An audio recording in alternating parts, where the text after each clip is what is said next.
Hey guys, good morning, welcome to my channel. আবার চলে এসেছি একটা নতুন ব্লগ নিয়ে। সো আজকে আমাদের হরিদ্বার যাওয়ার কথা। তাই সকাল সকালই আমি স্নান করে নিয়েছি, এখন যাব ব্রেকফাস্ট করতে। তো ব্রেকফাস্ট হয়ে গেলে তারপরে দুপুরবেলার দিকে বেরোনো। বাট তাও আমি আগে আগে খুব মানে ভালো ঘুমিয়েওছি, এত ঘুম থেকে উঠে মনে হলো না একটু স্নানটাই করে নিই, সকাল সকাল আরাম লাগছে তাই স্নান করে নিয়েছি। এখন যাব ব্রেকফাস্ট করতে, ব্যাস তারপর 12টা নাগাদ গাড়ি আসবে, বেরোবো। তো প্রথমে এখানে ফ্রুটস আছে, সঙ্গে এখানে আবার কর্নফ্লেক্সও আছে, আর কফি, আর তারপর চা ছিল, আর এইখানে ছিল ব্রেড টোস্ট উইথ বাটার, এটা স্যান্ডউইচ, আর পুরি, আর এখানে তরকারিটা খুব ভালো ছিল, খুবই ভালো ছিল, আমাদের খেতে খুব ভালো লেগেছে। আর এটা ছিল ঝাল সিমুই, আর লাস্টেরটা মা তুমি যেন কি বললে আমি ভুলে গেছি। পরিস, পরিস বলে নামটা, এটা ওটস দিয়ে বানানো। One eternity later. গাইস, আমাদের গাড়ি লেট করছে, আদৌ কখন বেরোবো আমরা জানি না। প্রথমে বললো একটায় আসবে, সেখান থেকে আরো 40 মিনিট বললো যে আরো 40 মিনিট লাগবে। তো জানি না কখন আসবে গাড়ি আর কখন আমরা আজকে ঘুরতে বেরোবো।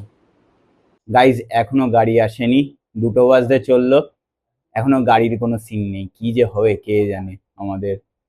1 hour later.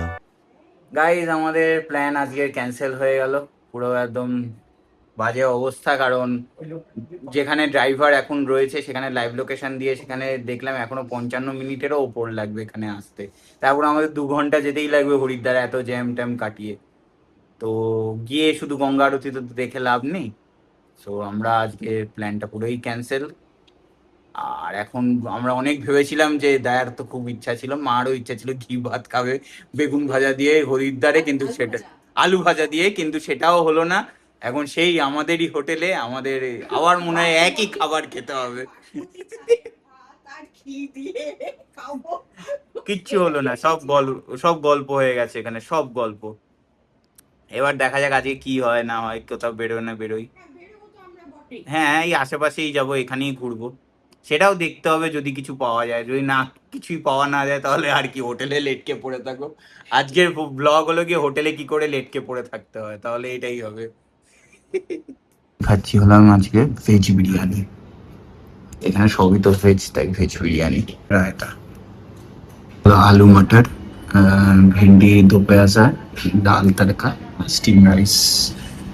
One eternity later. Guys, শেষমেশ তো বেরোনো হলো না, সবই একদম চৌপাট হয়ে গেল আমাদের, মানে বেরোনোর যে বড় প্ল্যানটা। তো আমি আর পাপা এখন মিলে একটু বেরোচ্ছি, একটু হাঁটতে যাচ্ছি আশেপাশে ঘাটের ওই দিকে যাব। তো এটাই আপাতত প্ল্যান, ব্যাস। আর কি, আর ওপরে ফ্যানটা চলছে বলে আলোটা এরকম ভাবে দেখাচ্ছে, ওই যে দেখি শর্ট। তো যাই হোক, এখন আমরা দুজন বেরোই আর কি। মানে উঠতে উঠতেই অবস্থা খারাপ হয়ে যায়, এত ওপরে বাবা, মানে এত চড়াই এখানে, খুব মারাত্মক অবস্থা হয়ে যায়। মা এখানে হেঁটে পারতো না এমনিতে। তো এখন আমরা যাচ্ছি রামঝুলার দিকে, কালকে যেরকম গেছিলাম ওখানে দেখি কিছু পাওয়া বলছিল, দেখি কেনাকাটা যদি কিছু করে আবার, তো ওখানের দিকেই যাচ্ছি এখন। আজকেও পুরো জ্যামে জ্যাম, এই রাস্তার জ্যামের জন্যই গাড়ি মানে আরো লেট করতো আজকে, অবস্থা আরো খারাপ হয়ে যেত। কিন্তু বাট মানে তারপর বেরিয়ে হরিদ্বার যাওয়া তো পুরোটাই লস, ব্যাপারটা পুরোই ক্যান্সেল হয়ে যায়। একটু রামঝোলায় উঠে একটুখানি দাঁড়িয়ে নিলাম, এতক্ষণ হাঁটছিলাম বলে। এখন যাচ্ছি হলো গিয়ে বাজারে সেই কেনাকাটার জন্য। ডান, আমরা এখন যাচ্ছি। আজকে আরো ভিড় এখানে রাস্তায়, কালকের থেকেও ভিড় আজকে। আর এখন ডাইরেক্ট পাওয়া বলেছে, মানে অটোয় উঠবে। গরম হাওয়াও প্রচন্ড, দেখি পাপাকে নিয়ে না হয় একবার গঙ্গার ঘাটের দিকে নামবো, দেখা যাক। এসছি গঙ্গার ঘাটে, এই লাইট অ্যান্ড সাউন্ডটা দেখতে খুব ভালো লাগে, খুবই ভালো। সাউন্ডটা পাওয়া যায় না কিন্তু লাইট গুলো তো দেখা যায় না। জলটা খুব ঠান্ডা গঙ্গার।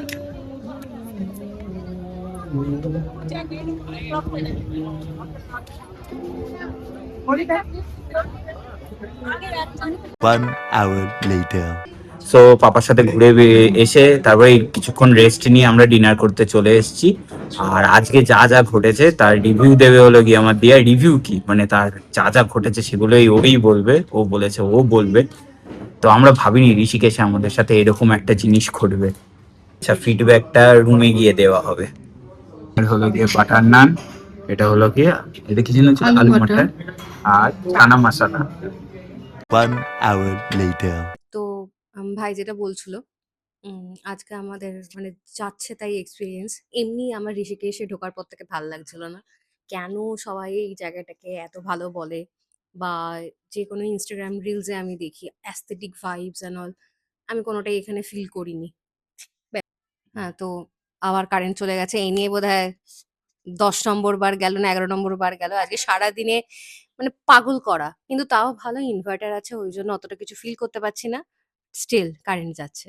গোটা দিন তো হোটেলে থাকতে হয়েছে, ওই জন্য এক্সপেরিয়েন্সটা দিতে পারছি। তো যাই হোক, তো কালকে আমরা বেরিয়ে ওই রামঝুলার দিকে যাই। তো যাওয়ার পথে মোটামুটি কয়েকটা ক্যাবওয়ালা দাঁড়িয়েছিল। তাদেরকেও শুধুমাত্র এখান থেকে রামঝুলা যাওয়ার জন্যই দর করতে গিয়ে মনে হয়েছে, ভাই এর থেকে আমি বাড়ি চলে যাই। আমার দরকার নেই ঘোরার। আপনাদের সেটা দেখিয়েছি, আমি বলেওছি। তো তারপরে তারা তো মানে সে ভালোই, মানে ৬, ৬.৫, ৭ এর কমে তারা কথা বলছে না। তো এক্সকিউজের তো শেষ নেই তাদের বাজেটের। যাই হোক, বার্গেনিং এও তারা মানে পাত্তা দিচ্ছে না। তার মানে নিশ্চয়ই কোনো লোকজন যাচ্ছে এতগুলো টাকা খরচ করে। তো তারপরে এরকম করতে করতে অনলাইনে সার্চ করি। তো এখানে আমরা নর্মালি ঘুরতে গেলে মেক মাই ট্রিপটাই বেশি ইউজ করে থাকি, কিন্তু এখানে সেই সার্ভিসটাও নেই। তো অগত্যাগতি এরকম নেটে সার্চ করছিলাম যদি কোনো আর কোনো ট্রাভেল এজেন্ট বা কারোর নাম্বার পাওয়া যায়, কারণ এখানে কাছাকাছি সমস্ত হচ্ছে বাইক রেন্টাল, এর বাইরে আর কিছু নেই।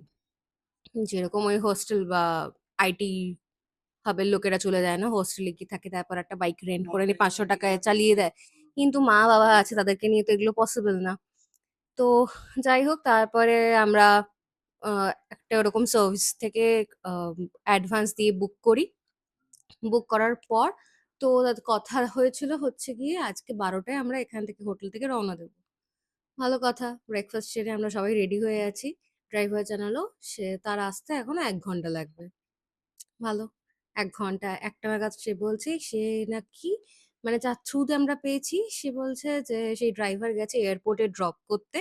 তার আসতে এখনো টাইম লাগবে। কত টাইম লাগবে না, এই ৪০ মিনিট মতো। এবার তখন ড্রাইভারের নাম্বার চাওয়া হয়েছে। তখন ড্রাইভারকে কল করে জানা যাচ্ছে সে আমাদের এখান থেকে যা দূরত্বে রয়েছে, আমাদের এখানে আসতে তার তখনও প্রায় গিয়ে ১ ঘন্টার উপর লাগবে। এই ঘটনাটা হচ্ছে গিয়ে তখন অলরেডি ১:৩০ ক্রস করে গেছে। তো তারপরে পর আমি বলেছি। হ্যাঁ, ওই ২টোর পর হবে। অত ঠিক আছে, আমি তো ঘড়ি দেখিনি। হ্যাঁ, তো এটা আমি আন্দাজে, কারণ আমার তখন মটকা গরম। হুম। তো যাই হোক, তারপরে যে এজেন্টের যে থ্রু দিয়ে বুক করেছিলাম, তার বক্তব্য আপনারা ওয়েট করুন আর ২ মিনিটের মধ্যে চলে আসবে। তো তারপরে ড্রাইভারের লাইভ লোকেশন নেওয়া হয়। নিয়ে দেখা যায় সে রয়েছে হচ্ছে গিয়ে কোন নিউ আ স্টেশন না সামথিং এরকম একটা কিছু, যেটা ঋষিকেশ স্টেশন। হ্যাঁ, তো ঐরকম মানে ওইখান থেকে অনেকটাই সেটা দূরত্ব, এবং ৫৫ মিনিটের দেখাচ্ছে গুগল ম্যাপে। এবার ট্রাফিক নিয়ে সেটা অবভিয়াসলি ১.৫ ঘন্টা মতো লাগবেই লাগবে। তো এরম করতে, করতে দেখা যাচ্ছে যে প্রায় গিয়ে ৩টে ৩:৩০ বেজে যাচ্ছে। দেন আমরা বলি যে, "না ভাই আমরা যাবো না, তুমি ক্যানসেল করে দাও। দিয়ে টাকাটা রিফান্ড করে দাও।" সে কি করে না, ১ম এ তো ফোন ধরছিল না। তারপর মাঝখানে তারপর আবার ফোন ধরে বলছে যে সে আরেকজনের থ্রু দিয়ে আমাদের এই বুকিংটা করে দিয়েছিল, এবং তার নাম্বার নেওয়ার পর তাকে কল করে জানা গেছে সে নাকি ওই হুম, যে এজেন্ট তার থেকেও আবার ৳১,০০০ নিয়ে বসে রয়েছে সিকিউরিটি ডিপোজিট হিসেবে। তো পুরো টাকার গল্প। তো টাকার গল্প তো হলো, কিন্তু তারপর থেকে সে আর কল রিসিভ করেনি। মাঝখান থেকে আমরা শুধু ড্রাইভারকে বলেছিলাম যে, "ভাই তুমি এগিয়েও না, আমরা কথা বলছি, কথা বলে দেখছি ক্যানসেল করে দেবো।" কারণ ৩:৩০ এখান থেকে বেরিয়ে ৫:৩০ আমরা ওখানে হরিদ্বারে গিয়ে পৌঁছবো। তখন আমরা কি দেখবো? আর ওর বক্তব্য কি না ও সারারাত ধরে ঘোরাবে। আরে ভাই, সারারাত ধরে আমাদের কি ঘোরাবি তুই? তো এরকম করে আজকে পুরো দিনটাই আমাদের ভেস্তে গেল। কি করব? আ হোটেলেই ছিলাম। ভাইরা একটু বেরিয়েছিল এই। কিন্তু মানে বেকার জায়গা, জাস্ট বেকার জায়গা। কোনো মানে হয় না এখানে টাকা ওয়েস্ট করার। আমি তো আর জীবনেও করছি না। হ্যাঁ, সো গাইস এই শুনেই নিলেন আমার দিয়ার কাছ থেকে যে আমাদের সাথে কি কি আজকে হয়েছে। তো যাই হোক, এইরকমই এক্সপিরিয়েন্স হয় কিছু করার নেই। মানে বুঝলাম এবার যে কিরম অবস্থা হতে পারে, কি সিচুয়েশন দাঁড়াতে পারে। সব জায়গাতেই সব কিছু স্মুথলি পাওয়া যায় না। সো এটাই, এখানে জাস্ট ওই মা গঙ্গাকে দেখা, প্রণাম করা, গায়ে জল ছেটানো, এইটুকুই ভালো লেগেছে। আর খুব ভালো লেগেছে ওইটাই, আমি সত্যি কথা বলবো, একদম ওই ঠান্ডা ঠান্ডা গঙ্গা জল, তাই না বলো?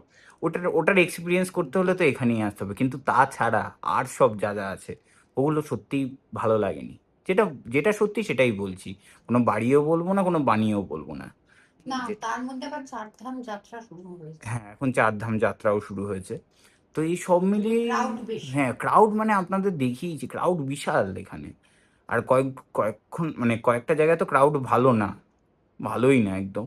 তো যাই হোক, সব মিলিয়ে মিশিয়ে চলতে হয়েছে, বাট এক্সপিরিয়েন্সটা ভালো যায়নি। বাট ওই যে যেটা বললাম, গঙ্গা জল মানে গঙ্গা মা, গঙ্গা জল বলছি, গঙ্গা মা, তার ওই লাইট অ্যান্ড সাউন্ড, মানে সাউন্ডটা আর পাইনি, ওই লাইটের ওটা দেখলাম, ব্যাস এই এই হলো গিয়ে এক্সপিরিয়েন্স। আর তো আজকে যাওয়া হলো না, কালকে দেখা যাক কি হয়।